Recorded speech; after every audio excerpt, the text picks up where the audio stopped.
అందరూ కూర్చోనండి. కొద్ది సమయము దేవుని వాక్యమును శ్రద్ధగా విందాము. ఆది కాండము 29వ అధ్యాయం. ఆది కాండము 29వ అధ్యాయం. మీరు తీసి చదవలసిందిగా నా మనవి. 15వ వచనం నుండి 30వ వచనం వరకు.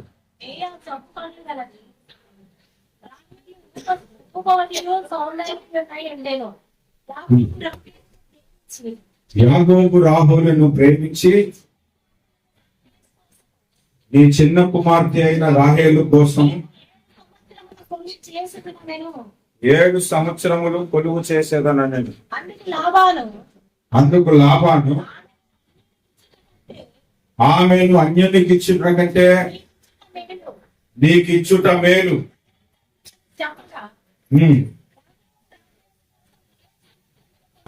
యాకోబు రాహేలు కోసము 7 సంవత్సరములు కొలువు చేసిన. అక్కడ కాపెద్దామండి, చదవద్దు, సమయాన్ని సద్వినియోగం చేసుకోవటానికి బాగుంటుంది. ప్రార్థన చేసుకుందాము. ప్రార్థన చేసుకొని దేవుని వాక్యపు వివరణలోనికి మనం వెళ్తాం. అందరూ కూడా కళ్ళు మూసుకొని ప్రార్థనకు ఏకీభవించండి. కృపా సత్య సంపూర్ణుడు అయిన మా తండ్రి, సర్వశక్తిమంతుడా, కరుణా సంపన్నుడా, అద్వితీయ సత్యదేవుడా, నీకు వందనాలు, స్తోత్రాలు, స్తుతులు చెల్లిస్తూ ఉన్నాము. మహాగణుడువు నాయన, మహిమ కలిగిన మహాదేవుడువు, నీకు స్తోత్రాలు చెల్లిస్తూ ఉన్నాము. ఈ దినమందు నీ పరిశుద్ధ దివ్య వాక్యమును నేను ఇక్కడ ధ్యానిస్తూ ఉండగా, మీ వాక్యపు వెలుగును మేము పరిశీలిస్తూ ఉండగా, మీ వాక్యముతో మాతో మాట్లాడండి. మమ్మల్ని అందరినీ మీరు బలపరచమని మా రక్షకుడు మీ ప్రియ కుమారుడైన యేసు నామములో స్తుతిస్తూ ప్రార్థిస్తున్నాము పరమ తండ్రి, ఆమేన్. ఈరోజు మీ మధ్య వాక్య పరిచయం చేయడానికి గల కారణము, మీ మధ్య సేవ చేస్తున్నటువంటి దైవ సేవకులు ఇద్దరు కూడా దుబాయ్ దేశంలో వాడుకోవడానికి వెళ్ళారు. అక్కడ చక్కగా దేవుని వాక్యం ఈ దినమందు వారు కూడా అక్కడ ఆయా సంఘాల్లో అందిస్తున్నారు. అందుకు బదులుగా నేను ఇక్కడికి మీ మధ్యకు రావడం జరిగింది. మరి ఈ దేవుని దర్శనము ద్వారా కట్టబడిన ఈ బెరాక మందిరము ప్రభుదాసయ్య గారికి అప్పగించిన ఈ పరిచయలో మరొకసారి నేను పాలు పంచుకోవటానికి, వాక్యమును ప్రకటించడానికి ప్రభు నాకు ఇచ్చిన ధన్యతను బట్టి ప్రభుకి స్తోత్రాలు చెల్లిస్తున్నాను. అలాగే దైవ సేవకురాలు ఉన్నారు, వారికి తల్లి గారికి కూడా నా హృదయపూర్వకమైన వందనాలు చెల్లిస్తున్నాను. ఎక్కువసేపు వాక్యం చెప్పను, కొద్దిసేపే చెప్తాను. ఆ కొద్దిసేపులో మరలా కొన్ని ప్రశ్నలు అడిగి నేను వెళ్ళిపోతాను. ప్రశ్నలకు సమాధానం చెప్తే సరే, లేకపోతే అందరూ ఇక్కడ కూర్చోబెడితే 3వ సర్వీస్ తర్వాత మళ్ళీ 4వ సర్వీస్ చెప్తాను. హల్లెలూయా, హల్లెలూయా. యాకోబు తండ్రి దగ్గర నుంచి పారిపోయి తల్లి దగ్గర నుంచి వచ్చేసాడు. ఎందుకు వచ్చేసాడు అంటే, మీ అందరికీ తెలుసు, అన్నను మోసం చేసి అన్న ఆశీర్వాదాలు ఆయన దోచుకున్నాడు అన్నమాట. ఆ కోపంలో ఏసావు ఒకవేళ యాకోబుని చంపేస్తాడేమో, ఇంకా ఎన్ని అనర్థాలు జరుగుతాయో అన్న భయంతో తల్లే నాకు అన్నున్నాడు లాబాను దగ్గరికి నువ్వు వెళ్ళిపో అని పంపించేసిన తర్వాత ఆయన వస్తూ ఉండగా ఒక చోట చీకటి పడిపోయింది, నిద్రపోదాం అనుకున్నాడు. దేవుని దర్శనం వచ్చింది. ఆ తర్వాత అక్కడ ఇది యెహోవా మందిరం అనబడను అని ఒక మాట పలికాడు, ఒక రాయిని స్తంభంగా పెట్టి. ఆ తర్వాత మనం ఇంకా చదువుకుంటూ వస్తే ఆది కాండంలోనే మనం చదువుకుంటూ వస్తే 29వ అధ్యాయంలో మనం చూస్తే ఒక చోటకి వచ్చినప్పుడు అక్కడ గొర్రెల మందలు 3 మందలు ఉన్నాయంట. అక్కడ ఒక బావి ఉంది. అక్కడ నీళ్లుతో ఆ బావి నీళ్లతో మందలకు పెట్టడం కనబడుతుంది. అక్కడి నుంచి ప్రయాణం అయ్యి కొంచెం దూరం వచ్చాడు. వాళ్ళ దగ్గరకు వచ్చేటప్పుడు ఒక ప్రశ్న అడిగారు. ఏమని అడిగారంటే, యాకోబు గారు, లాబాను ఎవరో మీకు తెలుసా అని అడిగితే, మాకెందుకు తెలియదు, తెలుసు అని చెప్పాడు అన్నమాట. అంతలోకే రాహేలు అనగా లాబాను యొక్క కుమార్తె అక్కడికి నీళ్లు కొని వచ్చింది. ఆ ప్రాంతానికి వచ్చినప్పుడు అక్కడ ఉన్న ప్రజలు చెప్పారు, ఇదిగో లాబాను కుమార్తె. ఎక్కడే ఉందనగానే ఇంకా రాహేలు అను ఆమెను మొట్టమొదటిసారిగా యాకోబు ఫస్ట్ టైం చూశాడు అన్నమాట. ఇంకా ఫస్ట్ టైం చూడగానే ఇంకా ఆయన గుండె లవలవ కొట్టుకోవడం మొదలైంది. అప్పటి నుంచే లవ్ ప్రారంభం అయిపోయింది పాపం. రాహేల్ అంటే ఇంక ఎంత ఇష్టం అంటే రాహేలే నా బ్రతుకు అన్నంతగా ప్రేమించేశాడు ఆయన ఆమె. తిన్నగా మామ దగ్గరికి వెళ్ళారు. మామ అల్లుడిని చూశాడు. ఎంత పెద్దోడు అయిపోయారు, అసలు నువ్వు పుట్టడం తెలియదు, నువ్వు పెరగడం తెలియదు, నా చెల్లి ఎలాగుంది, అన్ని విషయాలు మాట్లాడుకున్నాడు. అంతా అయిపోయింది, భోజనాలన్నీ అయిపోయి ఇక మీద నుంచి నా దగ్గర ఉండదు, కానీ మరి ఊరికినే పని చేయటం ఎందుకు, నీకు ఎంత జీతం కావాలో చెప్పు, నేను జీతం ఇస్తాను, నా గొర్రెలను నువ్వు కాసుకో, నా గొర్రెలను నీవు మేపు, నా గొర్రెల దగ్గర చాలా పని ఉంది, ఆ పని నువ్వు చేసుకో అని చెప్తే యాకోబు అప్పటికే మనసు పడ్డాడు కదా రాహేలు మీద. మామయ్య నాకు జీతం ఏమి వద్దు, 7 సంవత్సరాలు నేను నిన్ను నీ దగ్గర పని చేస్తాను, దానికి బదులుగా నీ కూతురు రాహేలు నాకు ఇచ్చి పెళ్లి చేయు అని చెప్పాడు అన్నమాట. మామ ఒప్పుకున్నాడు. 7 సంవత్సరాలు పనిచేశాడు. ఈ 7 సంవత్సరాలు ఆ గొర్రెలకు గడ్డేస్తున్నప్పుడు రాహేలు వైపు చూడటం, రాహేలు అటు ఇటు తిరుగుతూ ఈయన వైపు చూడటం, వీళ్ళ ప్రేమ అలాగే కొనసాగింది. 7 సంవత్సరాల తర్వాత మరి ఏ తండ్రికైనా ముందు పెద్ద కూతురికే పెళ్లి చేయాలనుకుంటాడు ఈ రోజుల్లోనే. ఇంకా అందులోకి ఆ దేశపు ఆచారం ఏంటంటే పెద్ద కూతురికి పెళ్లి కాకుండా చిన్న కూతురికి పెళ్లి చేయరట. ఆ ఆచారం ఉందని ఆయన చెప్పాడు అందులో. అందుకని ఏం చేశాడంటే సాయంత్రం అవుతుంది, చీకటి అవుతున్నప్పుడు మరి ఎలాగ పెళ్లి కూతురును కూర్చోబెట్టి ఉంటాడని అంటే నేను అనుకుంటున్నాను, ముక్కికి బొట్ట కట్టి పైన ముసుకేసి యాకోబు పక్కన కూర్చోబెట్టి ఉంటారు. ఒకవేళ యాకోబు ఏదైనా మధ్య మధ్యలో మన దగ్గర పెళ్లి అవటం నాకు చాలా సంతోషం ఉందో తెలుసా అని అంటే, అవును బావా అని నువ్వు అనద్దమ్మా, అన్నిటికి ఏంటి నీకు మరీ నవ్వు వస్తే నవ్వుకో, అంతేగాని నోరు తెరిచి మాట్లాడదు. ఎందుకు మాట్లాడితే ఏం తెలుస్తుంది, రాహేలు కాదు వాళ్ళ అక్క లేయా అని సంగతి తెలిసిపోద్ది అన్నమాట. ఇంకా పెళ్లి అయిపోయింది, ఇంకా ఫస్ట్ నైట్ కూడా ఇదే నవ్వుతాయి. తెల్లవారి లేచి చూశాడు. చూసేసరికి పాపం మేడం గారు పళ్ళు తోముకుంటున్నారేమో, నువ్వేంటి ఇక్కడ ఉన్నావు అని అంటే, రాత్రి నుండి అంటే పెళ్లి చేసుకున్నావు బావా అని ఉంటుంది. అంతే ఉంటే గుబేలు పడిపోయింది. మోసం, ఎక్కడ మీ నాన్న అని చెప్పి వాళ్ళ నాన్న దగ్గరికి వెళ్ళి అడిగితే అప్పుడు వాళ్ళ నాన్న చెప్పాడు, అల్లుడు మా దేశంలో పెద్ద కుమార్తెకి పెళ్లి కాకుండా చిన్న కుమార్తె నువ్వు, ఇంకో 7 సంవత్సరాలు నువ్వు పని చేయు, అప్పుడు ఈమెను కూడా నీకు ఇచ్చి పెళ్లి చేస్తానంటే మరి ప్రేమ అండి. ఆ ప్రేమ కోసం మరో 7 సంవత్సరాలు మామకు కొలువు చేశాడు. 7 సంవత్సరాల తర్వాత రాహేలు ఇచ్చి పెళ్లి చేసుకున్నాడు. పెళ్లి చేసుకున్న తర్వాత అనుకున్నది దక్కిందని, అనుకున్నది దొరికిందని ఆనందంలో ఇంకో 7 సంవత్సరాలు నేనే సేవ చేస్తున్నాను. మామ అడగలేదు, ఇంకో 7 సంవత్సరాలు నేనే సేవ చేస్తాను, నేనే నీకు ఉచితంగా పని చేస్తాను అని చెప్పాడు. మొత్తం ఎన్ని సంవత్సరాలు యాకోబు ఊరకనే పనిచేశాడు? 21 సంవత్సరాలు. ఎవరి కొరకు? ఒక అమ్మాయి కొరకు. చెప్పాలంటే ఒక అమ్మాయి కొరకు, తాను ప్రేమించిన ఒక అమ్మాయి కొరకు 21 సంవత్సరాలు ఉచితముగా పనిచేశారు.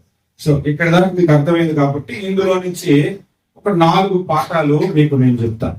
మొట్టమొదటి పాఠము మీరందరూ యేసు ప్రభువుని ప్రేమిస్తున్నారా? దేవుణ్ణి ప్రేమిస్తున్నారా? ప్రేమించకపోతే ఇక్కడ నుంచి మీరు మందిరానికి రాకండి, బెటర్. ఇంకో ప్రేమించలేనప్పుడు రావడం. దేవుడు అంటే ప్రేమే, యేసు ప్రభు అంటే మీకు ప్రేమే. యాకోబు రాహేలును ప్రేమించి 21 సంవత్సరాలు ఏది ఆశించకుండా పనిచేస్తే, మీరు దేవుణ్ణి ప్రేమించి దేవుని కొరకు ఏది ఆశించకుండా పనిచేయాలి. ఇది మొట్టమొదటి పాఠం. అందరికంటే మనం ఎవరిని ఎక్కువగా ప్రేమించాలని బైబిల్ చెప్తుంది? దేవుణ్ణి. నీ తల్లినైనను, నీ తండ్రినైనను, నీ అన్నదమ్ములనైనను, నీ భార్యనైనను, నీ భర్తనైనను, నీ పిల్లలనైనను ఆఖరికి నీ ప్రాణమునైనను కూడా ఎక్కువగా ప్రేమించకుండా దేవుడిని ఎక్కువగా ప్రేమించాలి. మొట్టమొదటి ఆజ్ఞ ఏమిటి?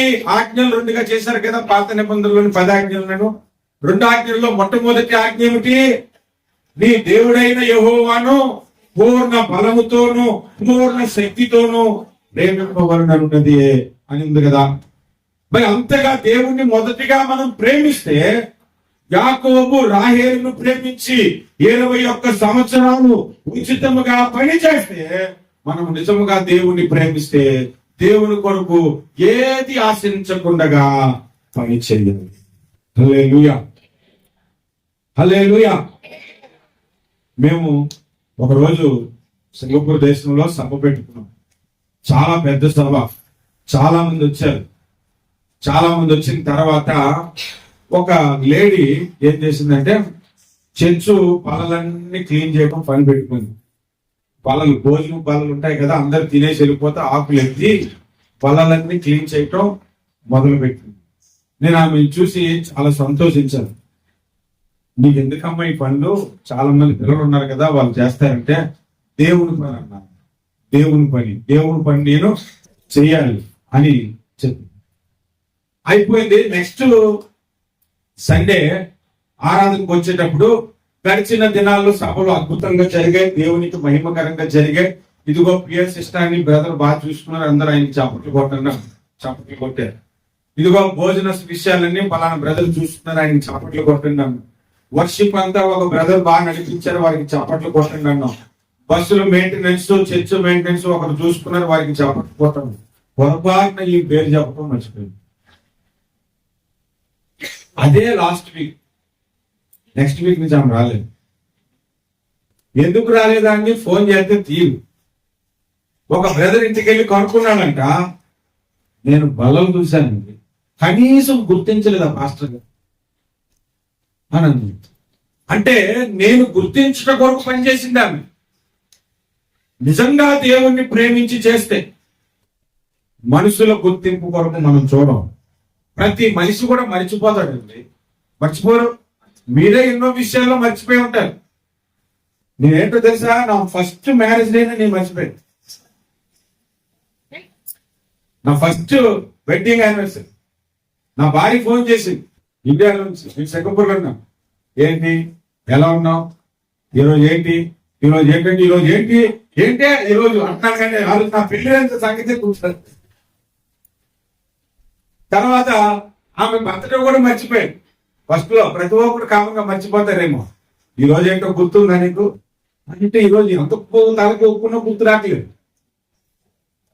అందుకని 2వ సంవత్సరం మాత్రం ఏం చేశానంటే, అతి జాగ్రత్తగా డిసెంబర్ 9ని ఆమె బర్త్డే అయితే, ఆ 9 డేట్ గుర్తు రాక 8వ తారీఖుని హ్యాపీ బర్త్డే చేశాను.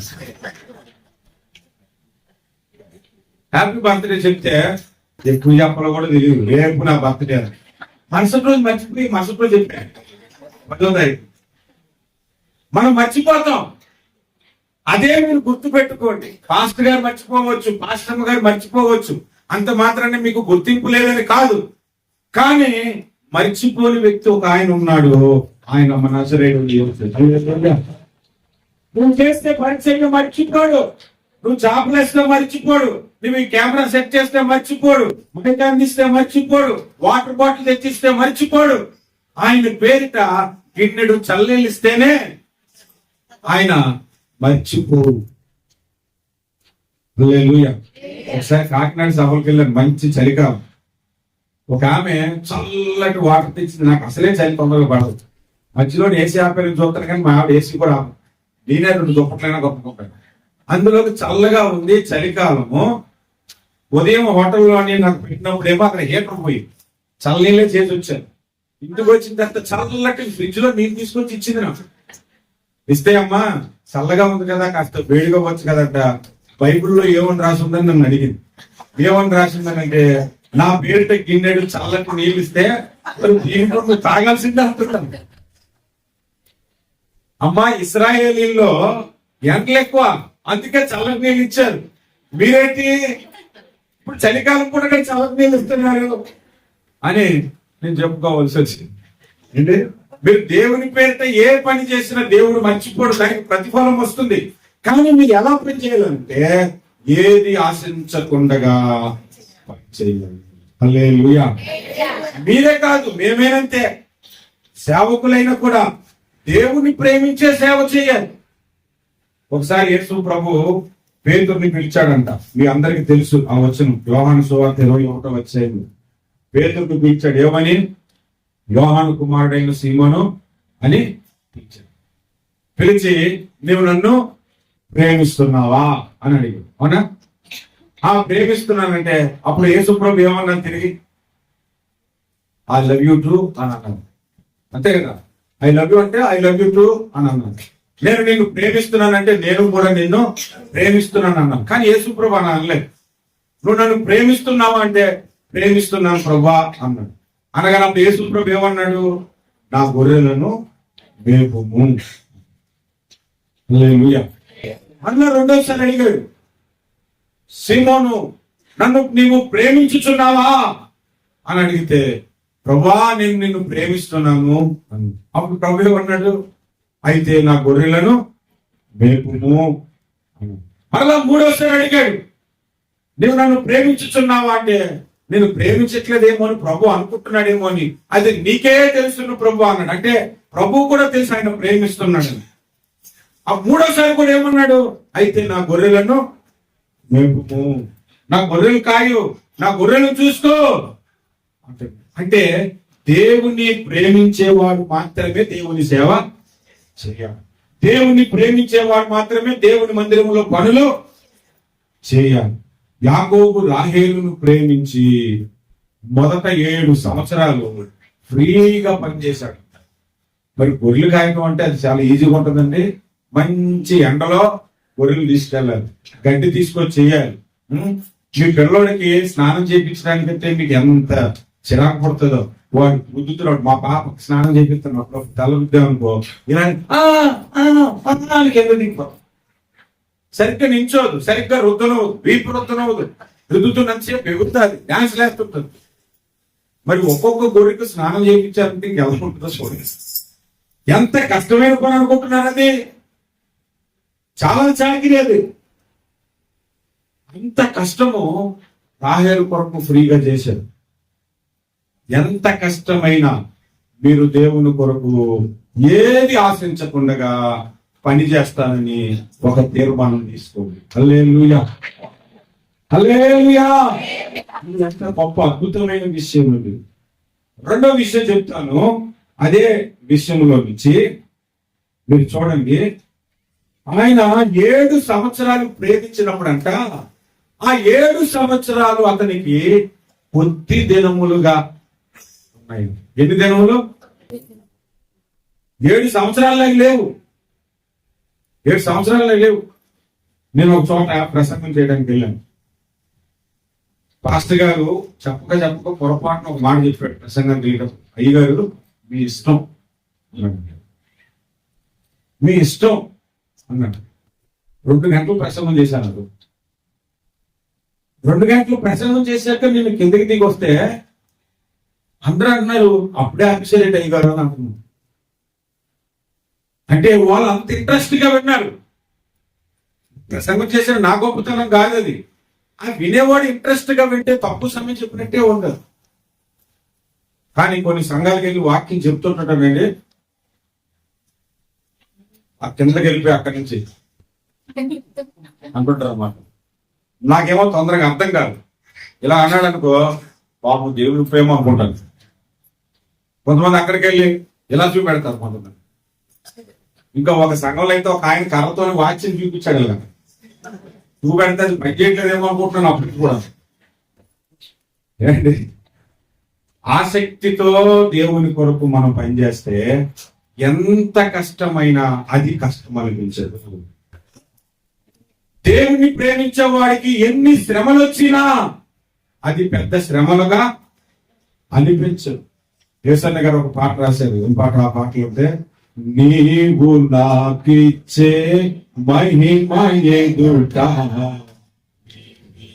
ఎన్నగినవి కావులే. దేవుని కొరకు పడే శ్రమలన్నీ కూడా ఆయన మనకిచ్చే మహిమ ఎదుట అవి ఎన్నదగినవి కావు. నువ్వు ఎంత పని చేయు నా ప్రభు కొరకు చేస్తున్నానంటే అది నీకు ఇంకా టైం కాల్కులేషన్ అవును. ప్రభువుని ప్రేమించి ప్రభుతోనే మాట్లాడాలి. ఇంకేది నాకు వద్దనుకుని మోకరించి ప్రార్థించండి. మీ అరగంట ప్రార్థన కూడా గంట ప్రార్థన చేస్తారు. గంట ప్రార్థన చేస్తారు, అయిపోయింది అప్పుడే అనిపిస్తుంది. అంటే నిజమైనటువంటి ప్రేమలో టైం కాల్కులేషన్ ఉండదు. నేను ఎంత చేశాననేది అనిపించదు. ఎంత చేసినా అది తక్కువగానే అనిపిస్తుంది. మోషే గురించి బైబిల్లో ఒక మాట రాయబడింది. హెబ్రీ పత్రిక 11వ అధ్యాయము 24 నుంచి 26 వచనాల్లో ఏమని రాయబడి ఉందంటే, మోషే పెద్దవాడైనప్పుడు విశ్వాసమును బట్టి ఐగుప్తు ధనము కంటే క్రీస్తు విషయమైన నింద గొప్ప భాగ్యమని ఎంచుకొని అల్పకాలము పాపభోగములు అనుభవించుట కంటే దేవుని ప్రజలతో శ్రమ అనుభవించుట మేలని. ఇప్పుడు చూడండి, నేను ఒక మాట చెప్తాను. శ్రమలు అల్పకాలం అని అక్కడ రాసిందా? ఎక్కడుంది చెప్పండి. రాసిందంటే ఉందా? లేదు. ఏమనుంది? అల్పకాల పాపభోగములను. కానీ నేనేం చెప్తానంటే అల్పకాల శ్రమలు అని కూడా ఉంది అక్కడే. ఉందా లేదా? మీకు అంత డౌట్ చూడండి. నాకు ఏమో లేదని నేనే చెప్పాను, ఉందని మళ్ళీ నేనే చెప్తాను కదా. అల్పకాల పాపభోగం అంటే ఐగుప్తులో ఆయన ఉండే జీవితం అల్పకాల పాపభోగము. ఆ జీవితం వద్దనుకొని క్రీస్తు దగ్గరకు వచ్చి శ్రమ పడినప్పుడు అది కూడా అల్పకాల శ్రమలే కదా అవుతుంది. టైం సెట్టింగ్ అంతే కదా, అవునా కదా? అర్థమైందా లేదు? అంటే అల్పకాల శ్రమలే అవి కూడా. ఈ లోకంలో వచ్చే శ్రమలన్నిటికీ మోషే ఏమని మాట్లాడుతున్నాడంటే అల్పకాల శ్రమలు. సడన్ గా ఉన్నటువంటి అనారోగ్యం పాడి బీపీఓ షుగరో వచ్చేసింది అనుకో, అబ్బు ఎట్టు నన్ను ఎలా పడేసాడేనో అనుకోండి.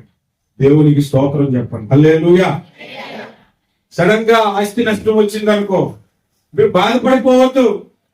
సడన్ గా శ్రమలు వచ్చాయి అనుకో, మీరు బాధపడిపోవద్దు. కారణం ఏంటంటే ఇవన్నీ అల్పకాల శ్రమలు. అల్పకాల శ్రమలను భవింప అనుదినము కృపనిచ్చితివి.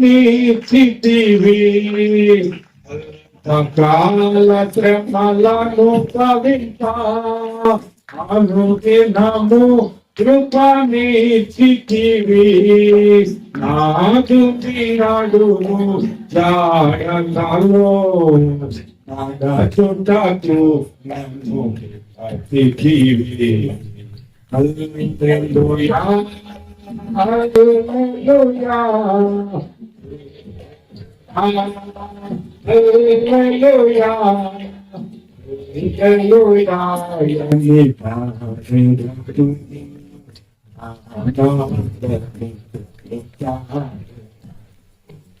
హల్లెలూయా.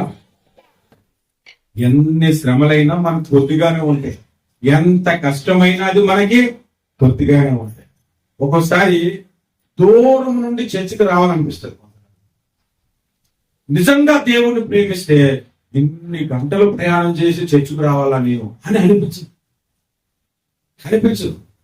నాకు ఎంత దూరం ప్రార్థనకు పిలిచినా కారు వేసుకుని వెళ్ళిపోతాను. నేను నిద్రపోను, అలా చూసుకుంటూ టైం తీసుకుంటాను. నాకు అది శ్రమ అనిపించదు. ఎందుకంటే వెళ్తున్న పని దేవుని పని. అదే మా వైఫ్తో షాప్కి వెళ్ళాను అనుకోండి, 2 నిమిషాలు కాలు నిలబడదు. కావాలంటే ఆమె అడగండి. వెళ్ళినట్టు కుర్చీ చూసుకొని కూర్చునిపోతాను. రండి ఇది బాగుందా అని అడుగుతుంది. అక్కడికి వెళ్ళి అన్నిటికీ బాగుంది అంటాను, ఎందుకంటే ఏదో తీసుకుంటుంది.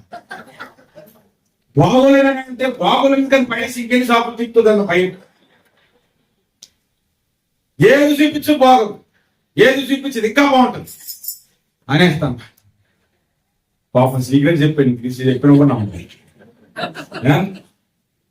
అదే దేవుని పని అనుకోండి, అది ఎంత కష్టమైన అయిపోతాం. నేనే కాదు, నా భార్య కూడా. ఆమె హెల్త్ బాగోదు అయినా సరే వచ్చేస్తున్నాడు. ఎంత దూరమైనా, ఎంత బాధైనా అది మాకు తక్కువగానే అనిపిస్తుంది. దేవుని కొరకు మనం చేసేది అసలు లెక్కే కాదు.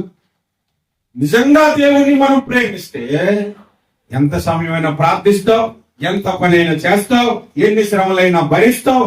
దేవుని మందిరం ఎంత దూరం ఉన్నా అది నీకు దూరం అనిపించదు. ఎంతసేపు జరుగుతున్నా అప్పుడే అయిపోయిందా అనిపిస్తుంది. దేవుని ప్రేమిస్తే, యాకోబు రాహేలు ప్రేమించినప్పుడు అలా కనిపిస్తే మనం దేవుని ప్రేమించే వాళ్ళు మనం ఎలా ఉండాలి? అసలు నాకు తెలియగలుగుతారు సార్, మీరు యాకోబుకి రాహేలు పట్టుకుని మనకు దేవుని ప్రేమ ఎందుకు కలుగుతున్నారు అని మీరు అనుకోకండి. నేను ఒక మాట చెప్తాను, మనందరం యాకోబులు. అవునా కాదా? అవునంటారు కాదండి. యాకోబు ఎట్లా అంటాడట? మోసగాడు. మనందరం అంతే.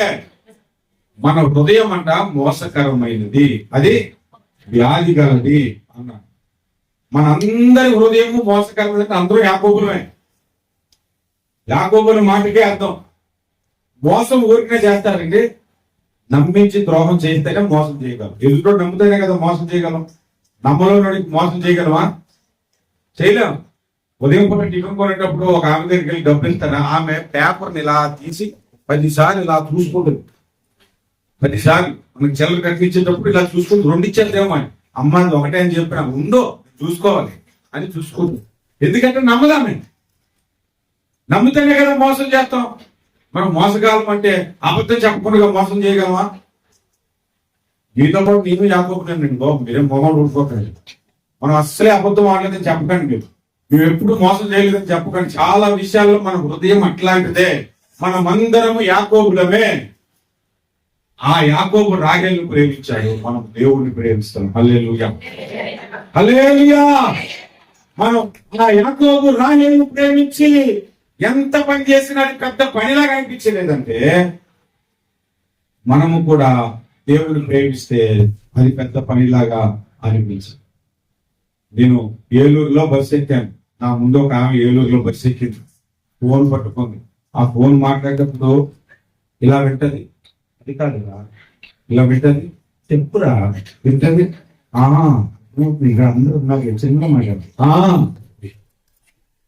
ఏలూరు నుంచి విజయవాడ వచ్చాను. 1 గంట జర్నీ. ఫోన్ ఆపలేదు. మధ్యలో బ్యాటరీ అయిపోయింది. బ్యాటరీ బాగాదు, ఫోన్ ఆగిపోయింది.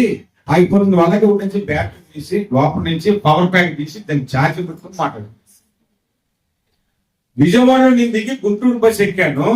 ఆమె వేరే బస్సు ఎక్కింది. ఆ పక్కకి చూస్తే ఫోన్ మాత్రం ఆపట్లేదు. మధ్యలో అంటుంది ఒక సందర్భంలో, నీతో ఎంత మాట్లాడిన టైం తెలియదురా బాబు. నిజంగా దేవుని మనం ప్రేమిస్తే ఎంత పనైనా పనిలాగా అనిపించదు. ఎంతసేపు ప్రార్థించినా ఎంతసేపు చేస్తానన్న గర్వం మనకి రాదు. ఎన్నో విషయాలు మనం నేర్చుకోవచ్చు. 2 విషయాలు చెప్పాను. 3వ విషయం చెప్తాను, మీరు చూడండి. యాకోబు రాహేలు ప్రేమించుట వలనే మామ మోసం చేయగలిగాడు. ఆ రాహేలు పిచ్చి ఉంది కాబట్టే మోసం చేశాడు చెప్పాలని. అదే చెప్తే వింటాడు అనుకోండి, అల్లుడు నీకు రాహేలు అంటే ఇష్టం కదా, రాహేలు నేను ఇస్తాను, ముందు ఈమెను పెళ్లి చేసుకొని మర్యాదగానే చెప్పుకుంటావు.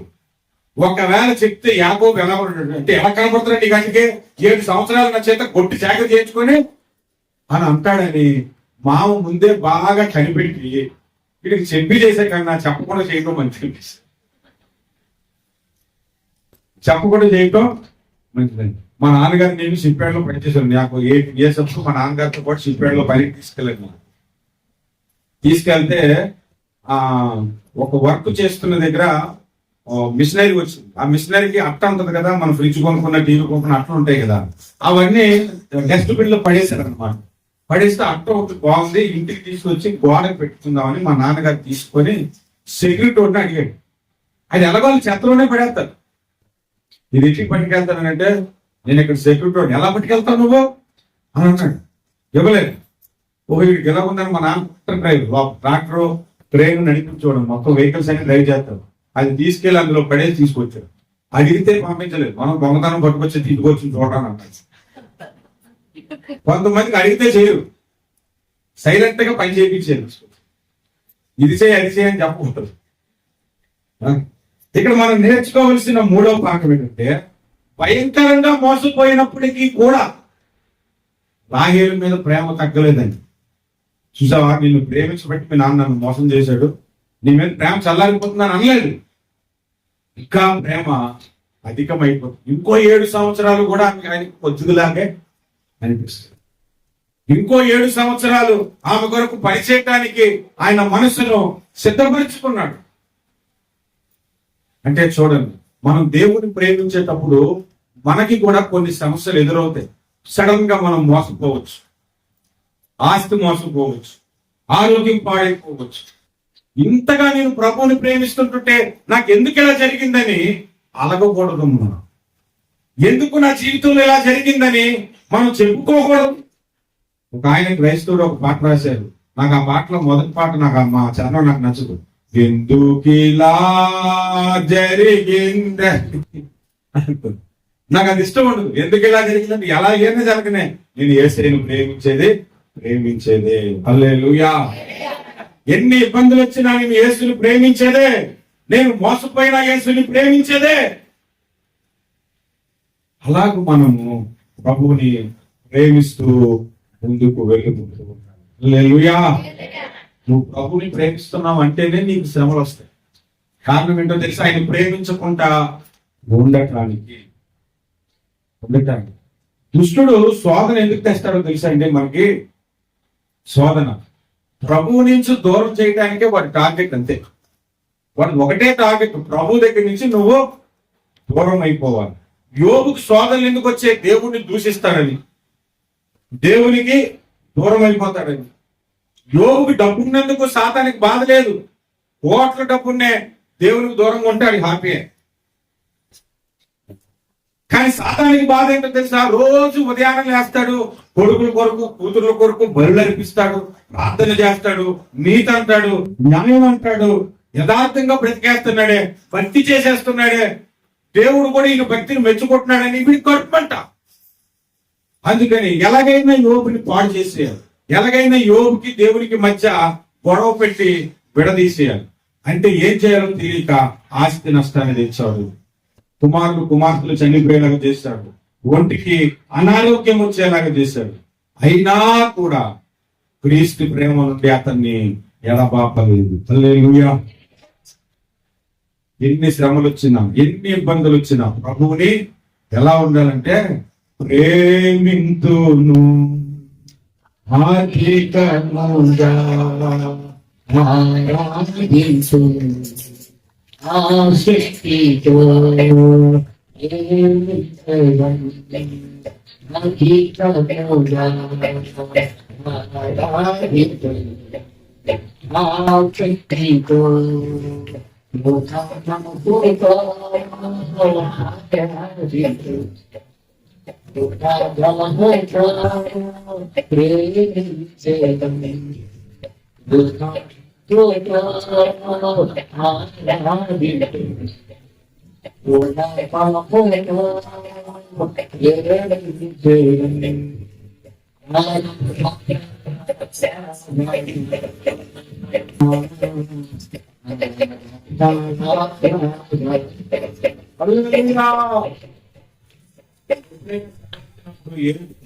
అనేదానికంటే థ్యాంక్స్ ప్రభు అని చెప్పి మోకరించి ఆరాధన చేశాడు. ఆ పక్కన వాడు ఉంటాడు, అది కుమిలిపోతుంది, చాలా బాధపడిపోతుంటాడు. నేనే సిగ్గులేనంటే ఇంకా సిగ్గులేని అనుకోతాడు. ఎవరు? సాతాను. నేను నా భార్య ఎప్పుడు మాట్లాడుకుంటాడు, మాకు వస్తున్న ఇబ్బందులు కానీ కష్టాలు బట్టి కానీ ప్రభుని స్తుతిస్తుంటుంటాం. అప్పుడప్పుడు నేను చెప్తాను, సాతాను వాడు సిగ్గులేనుడు, వాడు మనల్ని అనాలి ఆ మాట, ఇది ఇంకా సిగ్గులేను. ఏ విషయంలోని? దేవుని ప్రేమ ఎంత శోధించినా వీడి దేవుడిని విడిచిపెట్టడేంటి? ఇన్ని ఇబ్బందులు తెచ్చిన వీడి దేవుడిని కాదనడేంటి? ఇంకా స్తుతిస్తానంటాడు, వాక్యం చెప్తానంటాడు, ప్రార్థన అంటాడు, కోటాలు అంటాడేంటి అని ఆడికి సిగ్గేసేసి ఇంక శోధించిన ఒకటే, శోధించకపోయినా ఒకటే, శోధించిన మానడు అనుకునే స్థితికి వాడిని తీసుకొచ్చేస్తే అప్పుడు వాడు శోధన మానేస్తాడు. మనకి ఇంకెందుకంటే ఇంకా వాడికి ఓపిపోయాడు, వాడికి నిరీక్షణ కోల్పోయాడు. మనం ఎన్ని శోధించినా ఈయన ప్రభుని స్తుతించుట మానడు. ప్రభుని ప్రేమించుట మానడు, ప్రార్థించుట మానడు, దేవుని మందిరం మానడు, వాక్యం చదువుట మానడు అని వాడు అనుకునేలాగా చేయటమే భక్తిలో నువ్వు ఉన్నత స్థాయికి ఎదిగినట్టు. చప్పట్లు కూడా దేవుని హల్లెలూయా. యాకోబు జీవితంలో ఒక మోసం ఎదురైనా రాహేలును ప్రేమించటం మానలేదు. 4వ విషయాన్ని మనం చూద్దాం. యాకోబు అనుకున్నది, రాహేలుని ప్రేమించాడు, ఆమెను దక్కించుకోవాలనుకున్నాడు, ఆమెను పొందుకోవాలనుకున్నాడు, ఆమెను పెళ్లి చేసుకోవాలనుకున్నాడు. దొరికిందా లేదా? దొరికింది కదా? దొరికింది కదా అని తర్వాత నెక్స్ట్ డే నుంచి నాకు జీవితం అంత ఇస్తాను అడిగాడా? పోయేమన్నాడు, ఇంకో 7 సంవత్సరాలు. అంటే యాకోబులో ఆ మామ కూతురుని ఇచ్చినందుకు కృతజ్ఞత ఉందన్నమాట. ఏముంది?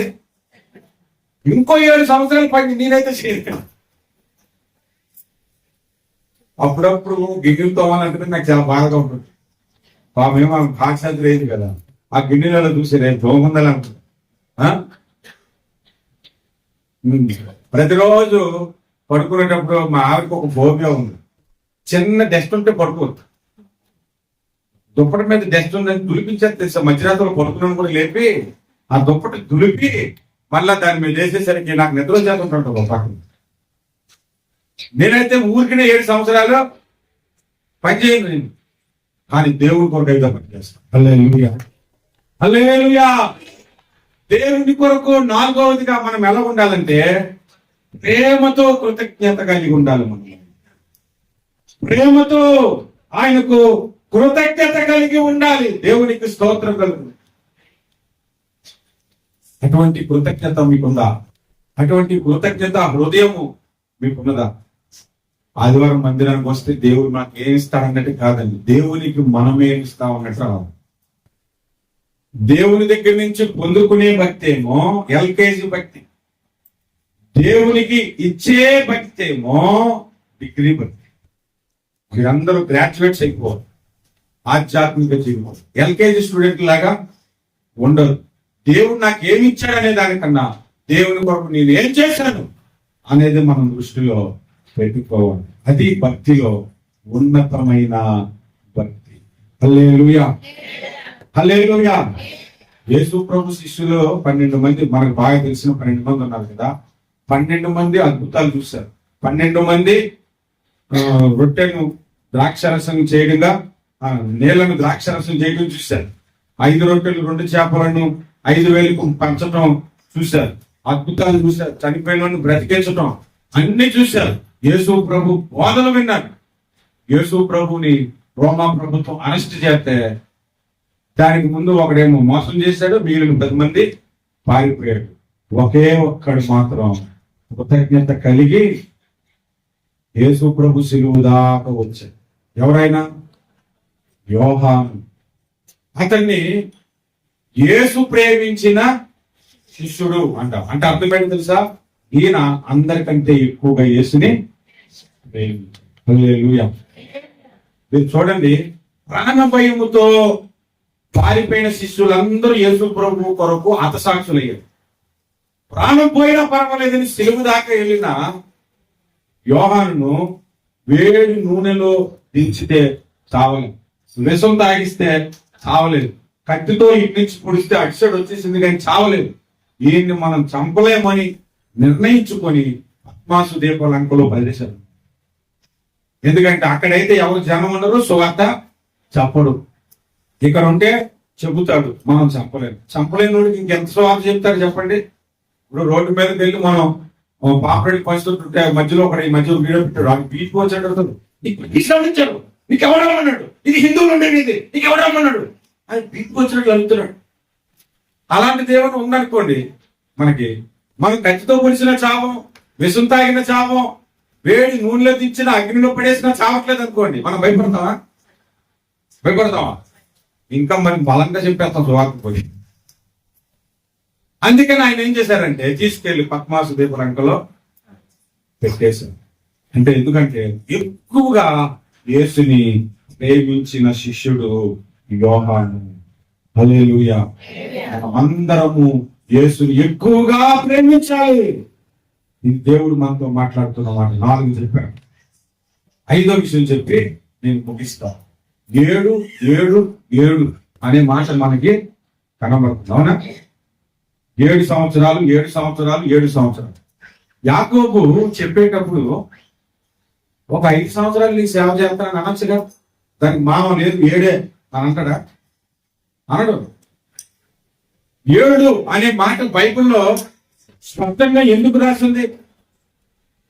ఏలీషా నయమాను నువ్వు 7 సార్లు యోర్దానులో మునుగు అని దేవుడు ఆ ప్రవక్త ఎందుకు చెప్పాడు? ఇశ్రాయేలీలు ఎరుకో గోడ చుట్టూ 7 రోజులు ఎందుకు తిరిగారు? 7వ రోజు 7 సార్లు ఎందుకు ఆ గోడ చుట్టూ తిరిగారు?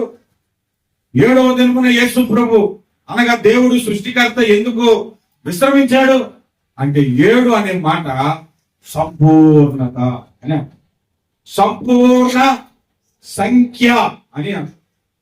అంటే ఈయన రాహేలును ప్రేమించిన ప్రేమ ఎట్లాంటిదంటే సంపూర్ణంగా ప్రేమించాడు, పరిపూర్ణముగా ప్రేమించాడు. మనమందరము కూడా దేవుణ్ణి పరిపూర్ణముగా ప్రేమించడం, హృదయపూర్వకంగా ఆయన్ని ప్రేమించడము గాక. హల్లెలూయా. దేవుడు అటువంటి ప్రేమతో మనలను నింపాలని ప్రార్థన చేసుకోండి. నా దగ్గర ప్రార్థనాంశాలు ఉంటాయి కొన్ని. అందులో మొట్టమొదటిది పరిశుద్ధత కొరకు ప్రతిరోజు ప్రార్థన చేస్తాం. రెండవది నీ ప్రేమతో నింపమని ప్రార్థన చేస్తాం. మనం చెయ్యాలి ప్రార్థన. అప్పుడే ఇరుగు పొరుగులతో కాస్త నెమ్మదిగా మనం ఉండగలుగుతాం. లేకపోతే దుష్టుడు అట్టే కాదు ఇటు పనిచేస్తాం. ప్రేమ కొరకు ప్రార్థన చేయాలి. బాప్తిస్మం అంటే ఏంటి తెలుసా? ముంచటం కదా, ముంచి తెయ్యటం కదా. ప్రేమలో ఈ రోజు మీరందరూ బాప్తిస్మం పొందుదురుగా. మునిగి తేలాలి అందులో. హల్లెలూయా. మునిగి తేలాలి అందులో నుంచి. అటువంటి పరిపూర్ణమైన ప్రేమతో దేవుణ్ణి మనము ప్రేమించాలి. ఈ మెసేజ్ నేను టైటిల్ ఏమని పెడదామని ఒక వారం రోజుల కిందటే అనుకున్నాను. నిజముగా దేవుణ్ణి ప్రేమిస్తే మనం ఎలా ఉంటాం అని పెట్టుకున్నాం. నిజంగా మీరు దేవుణ్ణి ప్రేమిస్తే ఎంత శ్రమైనా, ఎంత దూరమైనా, ఎన్ని కష్టాలైనా, ఎంతైనా దేవుని కొరకు తెగించి ఒక తెగింపుతో దేవుని కొరకు మనం జీవిస్తాం. హల్లెలూయా. అందరం కూడా లేచి నిల్చొని ప్రార్థన చేసుకుందాం. మిగిలిన కార్యక్రమంలోనికి మనము వెళ్తాం. ఒక్కసారి లేచి నిల్చొని ఒక ప్రార్థన చేద్దాం. ప్రభువా, నీ ప్రేమతో నన్ను నింపుము, నీ ప్రేమతో నన్ను నింపుము అని ప్రార్థన చేద్దాం. ఈ వాక్య ఫలింపు కొరకు మీరందరూ ప్రేమ చేత నింపబడటం కొరకు తల్లి గారు ప్రార్థన చేస్తారు, ప్రార్థనలో నడిపిస్తారు. ఆ ప్రార్థనకు మీరందరూ ఏకీభవించండి. నిజమైన ప్రార్థన అండి ఇది, అద్భుతమైన ప్రార్థన అండి ఇది. నువ్వు దేవుని దగ్గరకు వచ్చి నాకు పొలం కావాలి, ఇల్లు కావాలి, ఆరోగ్యం కావాలి, పిల్లలు కావాలి, పెళ్లి కావాలని అడిగేదానికంటే ప్రభువా నీ ప్రేమతో నన్ను నింపుము, నీ ప్రేమతో నింపుము అని ప్రార్థించడం చాలా గొప్ప వాక్యము. అది ఉన్నతమైన ప్రార్థన అంశం అవుతుంది. ప్రార్థన చేద్దాం. తల్లి గారికి అప్పగిస్తున్నాను. Please subscribe to our channel, press the notification button and like our videos. Thank you for watching.